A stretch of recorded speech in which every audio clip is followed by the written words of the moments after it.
कजरी महोत्सव महामुंबई में हो रहा है। उसके पीछे कारण ये भी है कि आज जब भोजपुरी को अश्लीलता का पर्याय मान लिया गया है, लोग कहते हैं फूहड़ गाने होते हैं भोजपुरी के, अश्लीलता का एक जो लोग हवा खड़ा करते थे वो हवा समाप्त हो रहा है और हम लोक संस्कृति लोक परंपराओं की ओर मुड़ रहे हैं।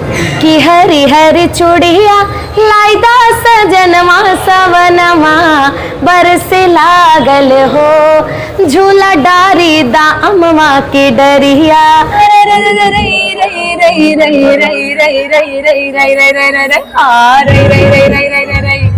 सोहरी के हवा जब से लागल शरीर में। हर साल बड़े धूमधाम से पूर्वांचल की परंपरा सांस्कृतिक कार्यक्रम को इस मीरा भाईंदर में बड़े उत्साहपूर्वक आयोजन करते। ये हमारे उत्तर प्रदेश पूर्वांचल की परिपाटी है, इसको जीवंत बनाने के लिए प्रोग्राम किया जाता है। आप देख रहे हैं प्रवासी संदेश। कजरी गीत जो है वो पूर्वांचल के लोग, जो उत्तर भारत के लोग होते हैं, वो ज़रूर खासकर सावन के महीने में ज़रूर सुनते हैं। नमस्कार, प्रवासी संदेश के लिए मैं विज्ञान उपाध्याय आप सभी का स्वागत करता हूं। मीरा भाईंदर के साथ साथ मुंबई और आसपास के कई सारे जिलों में अभियान संस्था द्वारा हर साल कजरी महोत्सव का आयोजन किया जाता है, जिसमें भारी संख्या में लोग और ख़ासकर महिलाएँ मौजूद रहती हैं। यहाँ पर अगर आप देखेंगे तो महिलाएँ जो आती हैं ये हरी साड़ियों में, हाथ में हरी चूड़ी पहन कर आती हैं। यहाँ पर कजरी गीत का आयोजन होता है, वो कजरी गीत सुनती हैं, झूमते हैं, नाचते हैं। साथ ही साथ यहाँ पर झूला लगा रहता है, लोग झूले पे झूलते हैं, मेहंदी लगवाते हैं। और ये जो कई साल से जो मैं देख रहा हूँ, जो कजरी का आयोजन हो रहा है अभियान संस्था द्वारा, इसमें कजरी क्वीन कही जाने वाली संजुली पांडे जो इस लोगों में उत्साह के साथ गाती, संजुली पांडे कई सालों से यहाँ पर आकर अभियान संस्था द्वारा कजरी गाती है। इस बार भी अभियान संस्था द्वारा जो मीरा भाईंदर में कजरी का आयोजन हुआ और अभियान संस्था के यहाँ के जो कार्याध्यक्ष हैं संतोष दीक्षित, उनके द्वारा किया गया। यहाँ पर आए हुए कई सारे लोग से हैं, हमने बात किया है, हम आपको सुनाते हैं। सबसे पहले सभी दर्शकों का बहुत बहुत धन्यवाद। आपने हर बार मुझे इस चैनल के माध्यम से देखा है और मेरे भाइयों को जो मुझे हर बार इतना सुंदर इंटरव्यू के माध्यम से आप सभी तक पहुँचाते हैं, मेरे छोटे भाइयों को बहुत सारा प्यार। और महाराष्ट्र की धरती पे पूर्वांचल की कजरी को अभियान संस्था ने जिस तरीके से ले आकर के एक प्रतिष्ठित स्थान, मंच दिया है, वो काबिले तारीफ़ है। मैं बहुत सौभाग्यशाली हूँ कि महाराष्ट्र की इस पावन धरती पे मैं पूर्वांचल की होकर के यहाँ पे कजरी क्वीन के नाम से जानी जाती हूँ। तो ये ऊपर वाले की कृपा, मेरे माता पिता गुरु की कृपा और साथ ही साथ आप सबों का प्यार है। और कजरी की बात, तो कजरी मुझे एक गाने को कहोगे तो मैं नहीं गा पाऊँगी। मैं लगातार कुछ ना, अभी मेरी कजरी मेरे चैनल पे रिलीज़ हुई है कि हरी हरी चूड़िया लाइदा सजनवा सवनवा बरसे लागल हो, झूला डारी दामवा की डरिया। हाँ, झूला झूलब रामा गाय के कजरिया कजरिया कजरिया। कि हरे रामा बिजुरी चमके आसमनवा सवनवा बरस लागल हो। और भी बहुत सारी कजरी आई हैं मेरे YouTube पर, ऐसे सुनती रहिए। और हाँ, जिस चैनल पे आप मुझे देख रहे हैं ना, इसको भी सब्सक्राइब करिए और इस वीडियो को लाइक और शेयर करते रहिए। प्रणाम, राम राम। सांस्कृतिक सामाजिक संस्था हमारे दीक्षित जी, संतोष दीक्षित जी और उनके सभी टीम मेंबर का दिल से अभिनंदन करता हूँ, जो हर साल बड़े ही धूमधाम से पूर्वांचल की परंपरा सांस्कृतिक कार्यक्रम को इस मीरा भाईंदर में बड़े उत्साहपूर्वक आयोजन करते। आज भी कजरी महोत्सव का आयोजन किया था और कजरी के अंदर सभी हमारी बहनें जो है शिव जी का पूजन करती है। और मुझे खुशी इस बात की है कि बड़ी धूमधाम से आज कार्यक्रम यहाँ पे हुआ। बहुत बड़ी संख्या में मातृशक्ति यहाँ पे उपस्थित थी।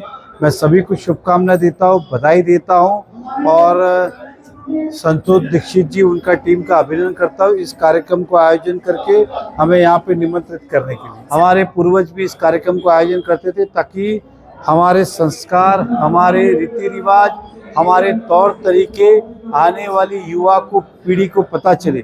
आज भी बहुत सारी हमारी छोटी बहनें यहाँ पे उपस्थित थी, वो भी देखते कि किस तरह से कजरी का कार्यक्रम आयोजन होता है, किस तरह से हमारे रीति रिवाज को मनाया जाता है। और ये कार्यक्रम ही एक माध्यम है जिससे आने वाली पीढ़ी सीखती है। देखिए, कजरी महोत्सव महामुंबई में हो रहा है, उसके पीछे कारण ये भी है कि आज जब भोजपुरी को अश्लीलता का पर्याय मान लिया गया है, लोग कहते हैं फूहड़ गाने होते हैं भोजपुरी के, तो ये एक तरह का ये मुहिम है। उसी तरह जिस तरह पूर्वांचल से पलायन होता है तो हम लोग जागृत होते हैं कि अब पलायन नहीं हो रहा है, अब पूर्वांचल में इंडस्ट्रीज आ रही है, उद्योग आ रहे हैं, मुंबई से लोग अब पूर्वांचल में जाकर बसने लगे हैं। ये नए पूर्वांचल का दृश्य, हम सब नए भोजपुरी का ये दृश्य दिखाने की कोशिश कर रहे हैं कि आज प्राचीन परंपराओं से जो हमारी माताएं बहनें करती रही हैं, उन परंपराओं के गीत अगर हम यहाँ पर सुनते हैं तो अश्लीलता का एक जो लोग हवा खड़ा करते थे वो हवा समाप्त हो रहा है और हम लोक संस्कृति लोक परंपराओं की ओर मुड़ रहे हैं। देखिए, भारत एक कृषि प्रधान देश है और भारत एक ग्रामीण प्रधान देश है और एक ग्राम्य जीवन जिसमें बहुत सुख शांति थी, उसमें कभी ये चिंता नहीं होती थी कि 7-17 की 8-18 की ट्रेन पकड़कर हमको काम के लिए जाना है। ऐसे समय में हम सुख चैन का इस कांक्रीट के जंगल में हम एक सुख चैन की बंसी बजाने के लिए गायिका को उत्तर प्रदेश से यहाँ बुलाए हैं और वो गायिका हम सब के अंदर हमारी माताओं बहनों ने जो गीत गाए हैं, परंपराओं के गीत गाए हैं, हमें अपने दायरे में रहने की सीख देती है, वो सीख हम लोग यहाँ पा रहे हैं। सबसे बड़ी बात अगर मुझसे ये पूछा जाए कि इसमें सबसे बड़ा संदेश क्या है, तो संदेश ये है कि महाराष्ट्र में रहने वाले उत्तर भारत के लोग जिस तरह से मराठी बोल पाते हैं, उसी तरह से उत्तर प्रदेश से आई हुई एक गायिका वो मराठी में गीत प्रस्तुत करती है। उसकी भाषा इतनी स्खलित है, जितने उसके बोल उतने सुंदर हैं, ऐसी उसको भाव भंगिमाएं तक उसको मराठी की पता है। मुझे लगता है कि एक भारत श्रेष्ठ भारत का इससे अनुपम दृष्टांत और कहीं नहीं देखने को मिलेगा। बहुत बढ़िया माहौल रहा और यहाँ पे हमारे शहर के विधायक नयन मेहता जी, हमारी महापौर डिम्पल मेहता जी, अध्यक्ष दिलीप जैन जी, सभापति श्री हंसमुख गहलोत जी, सभागृह नेता हमारे रवि व्यास जी, इन लोगों ने शिरकत की है।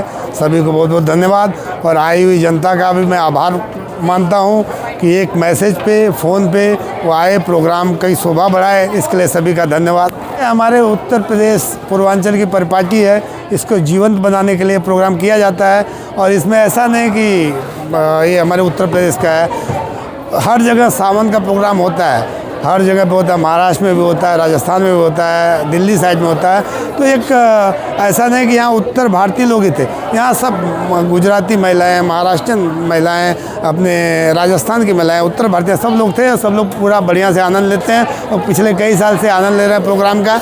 और इसका उद्देश्य है प्रोग्राम का कि हम अपनी संस्कृति को जगाए रखें।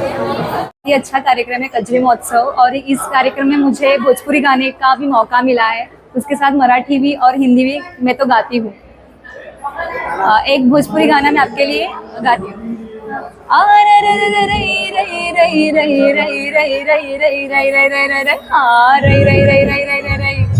सोहरी के हवा जब से लागल शरीर में, सोहरी के हवा जब से लागल शरीर में, बढ़ो सच्चा मिचली जाने भुलैले, हाय से वैसे की बखारी सहर में सतुआ भुटारी के देखे मिलैले।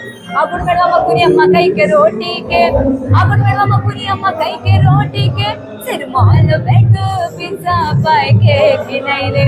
हाय रे रे रे रे रे रे रे रे रे हाय रे रे रे रे। भारतीय जनता पार्टी उत्तर भारतीय मोर्चा एवं अभियान सांस्कृतिक संस्था सामाजिक संस्था की ओर से दोनों संयुक्त रूप में आज यहाँ एक कजरी का कार्यक्रम रखा गया। ऐसा लग रहा है कि पूर्वांचल की मट्टी का सुगंध यहाँ पे महक रही है और जो कजरी का कार्यक्रम में ये जीवन रखने के लिए संस्कृति हमारे बच्चों में, हमारे आने वाली पीढ़ी में जीवन रखने के लिए इस तरह के प्रोग्राम किए जाते हैं और भारतीय जनता पार्टी उत्तर भारतीय मोर्चा ने ये बहुत सराहनीय आयोजन यहाँ पे किया। यह काफ़ी महिलाओं ने इसका आनंद लिया है। हमारे उत्तर भारतीय मोर्चा के संतोष दीक्षित जी, उनके द्वारा आज ये कार्यक्रम बहुत ही धूमधाम से संपन्न हुआ है। मैं सभी शहर की महिलाओं को, सभी भाई बहनों को सावन महोत्सव की बहुत बहुत शुभकामनाएं देती हूँ। देखिए, इस कार्यक्रम से हमारे परंपरा जो है, हमारी नीति, हमारे शहर में जो महिलाएं हैं उसके सम्मान में भी यहाँ पे कार्यक्रम दर वर्ष की तरह रखा जाता है। हमारे सम्मान का जो कार्यक्रम है वो यहाँ पे एक हमारी श्रुति जी मिश्रा यहाँ पे आई थी, उसका विशेष सम्मान जो यहाँ पे हुआ है उसके लिए भी उनको अभिनंदन करती हूँ मैं। और फिर से एक बार इस सावन महोत्सव की बहुत बहुत शुभकामनाएं। आज अभिज्ञान संस्था द्वारा आयोजित उत्तर भारतीय मोर्चे के सानिध्य में आज कजरी महोत्सव हर साल की तरह इस साल भी बड़ी धूमधाम से मनाया गया। हमारे मीरा भाईंदर शहर के लाडले विधायक नरेंद्र मेहता जी, हमारे अमरजीत मिश्रा जी, इन सभी की आज प्रमुखता से उपस्थिति थी और हमारी बहनों ने इस कजरी महोत्सव का बड़ा ही आनंद लिया। बड़े सुंदर गीत सुने और हमने भी इस कजरी महोत्सव का आनंद लिया। मैं संतोष दीक्षित जी और इनकी पूरी टीम को इस सफल आयोजन के लिए दिल से शुभकामनाएं देता हूँ। आज सबसे पहले मैं संतोष दीक्षित द्वारा आयोजित सावन के आज शुभ अवसर पर जो कजरी का उन्होंने जो आज प्रोग्राम रखा था उनको मैं ढेर सारी शुभकामनाएं देता हूँ कि आप इसी तरह जो समाज को, उत्तर भारतीय समाज को जतन करने का काम आप जो संस्कृत के माध्यम से कर रहे हो, आप ऐसे ही करते रहो। बहुत अच्छा लगा, एकदम पारंपरिक कार्यक्रम था और जैसे अपने देसी स्वाद होता है वैसा कार्यक्रम का स्वाद था। बहुत अच्छा लगा और सब मेरा सम्मान भी यहाँ पे बहुत अच्छे से हुआ, उसका भी मुझे बहुत गर्व है। बहुत अच्छा लगा। अभियान द्वारा आयोजित सामाजिक, सांस्कृतिक, पारंपरिक लोकगीत कजरी का यह सावन महोत्सव के रूप में इतने विस्तार में इस कार्यक्रम को अभियान संस्था ने लोगों तक इस महाराष्ट्र की धरती मुंबई शहर में कई जगहों पर बहुत बड़े पैमाने पर आयोजित करती है। इससे हमारी पारंपरिक लोकगीत कजरी जो शहरों में प्रायः अब लुप्त होते जा रही है, गाने वाले बहुत कम रह गए हैं, उस लोकगीत को अभियान संस्था अपने आयोजन के माध्यम से सदैव जीवंत बनाए रखी है। इसलिए इस संस्था के सभी पदाधिकारियों को बहुत बहुत धन्यवाद, बहुत साधुवाद। जिस प्रकार से अभियान सामाजिक सांस्कृतिक संस्था के तहत उत्तर भारतीय मोर्चा मीरा भाईंदर शहर जिला अध्यक्ष संतोष दीक्षित द्वारा आयोजित कजरी महोत्सव हुआ और उस कजरी महोत्सव में उत्तर भारतीय महिलाओं द्वारा जिस प्रकार से उनका समावेश हुआ वह अपने आप में अद्भुत और बहुत ही अच्छा लगा। और जिस प्रकार से गायिका संजोली पांडे द्वारा गायन किया गया वह अपने आप में अद्भुत रहा। कजरी महोत्सव जो है हमारे बड़े भैया संतोष दीक्षित द्वारा हमेशा हर साल किया जाता है और कोशिश होती है कि जितनी भी बहनाएं आती हैं उन बहनों के लिए हम लोग मेहंदी का जो आयोजन है और उसी के साथ में झूलने का जो जोड़ी के साथ बैठकर अपनी चीज़ों को और अपने यादों को सजोने का जो एक अवसर मिलता है वो संतोष दीक्षित जी द्वारा ये कजरी में हर साल होता है। इसी के साथ में उन्होंने चूड़ी भी बांटा है सब लोगों को और ऐसी कोई महिला, ऐसी कोई बहन नहीं होगी कि जिसको कि आप अगर देखा जाए तो सबको भरपूर तरीके से बांटा गया है। मैं आप देख सकते हो मैं कितनी खुश हूँ और मैं हर साल यह इस प्रोग्राम में आती हूँ। ये प्रोग्राम जो आयोजित किया जाता है कजरी, जो उत्तर भारतीय समाज ये आयोजित करती है और मैं यहाँ महाराष्ट्र के होते हुए भी ये चीज़ें एंजॉय करती हूँ। और हमारे संतोष दीक्षित जी जो ये कार्यक्रम आयोजित करते हैं बहुत ही अच्छे से धूमधाम से होता है। हमारे दीक्षित भैया हर साल इसी तरह कजरी का प्रोग्राम का आयोजन करते हैं और हमारे दीक्षित भैया हर चीज़ में बढ़ चढ़ के हिस्सा लेते हैं और हमारे दीक्षित भैया के थ्रू जो भी प्रोग्राम होता है वो बहुत अच्छा और सुंदर होता है। कार्यक्रम था संतोष दीक्षित द्वारा आयोजित, बहुत अच्छा कार्यक्रम था। सबसे बड़ी बात कि हमारे इस कार्यक्रम में जो उत्तर भारतीयों की जो कजरी महोत्सव को लोग बोल चुके थे वो आज वो लोग देख रहे हैं। गाना अच्छे थे, मतलब जो भी लोकगीत थे बहुत अच्छे सुंदर थे और जो संजोली पांडे द्वारा गाया गया गाना था बहुत ही मनमोहक गाना था, गीत था। मुझे आके यहाँ पे बहुत अच्छा लगा। अपने इतनी बड़ी संख्या में जो उत्तर भारतीय आए वो भी अच्छा लग रहा है कि हमारे उत्तर भारतीय अपनी संस्कृति को भूले नहीं है। सावन की फुहार के साथ गानों का संजोली जी की कजरी, बहुत ही आनंद आया है। अत्यंत ही खूबसूरत कार्यक्रम संतोष दीक्षित जी द्वारा और अमरजीत मिश्र जी जो हर साल अभिज्ञान फाउंडेशन की तरफ से ये कार्यक्रम कराते आ रहे हैं। इस बार इसमें कमल का फूल भी खिल गया तो बहुत ही आनंद आया। बहुत ही शानदार और बहुत ही अच्छा कार्यक्रम था और इसके जो महान हमारे जो मेहमान आए थे वो भी बहुत ही अच्छे लगे और साथ में ये जो गाना संजोली पांडे जी का था वो उन्होंने इस पूरे माहौल को चार चांद लगा दिया। संतोष दीक्षित जी, उनका जो अनुभव है, उनका जो प्यार है, प्रेम है, सम्मान है पार्टी के प्रति, हम महिलाओं के प्रति, हम बहनों के प्रति, हम बच्चियों के प्रति काफ़ी सराहनीय है। और उन्होंने हर साल समथिंग उनको करते करते 10-12 साल हो गया है कजरी महोत्सव करते हुए। कोई भी ऐसी महिला ना हो कि ना आती हो, चाहे वो बारिश हो या कोई भी हो, या बच्चों का एग्जाम चल रहा है उसके बाद भी हॉल इतना भरा हुआ टूस टूस के कम पड़ जा रहा है कि हम लोग बैठ सके, उठ सके, देख सके।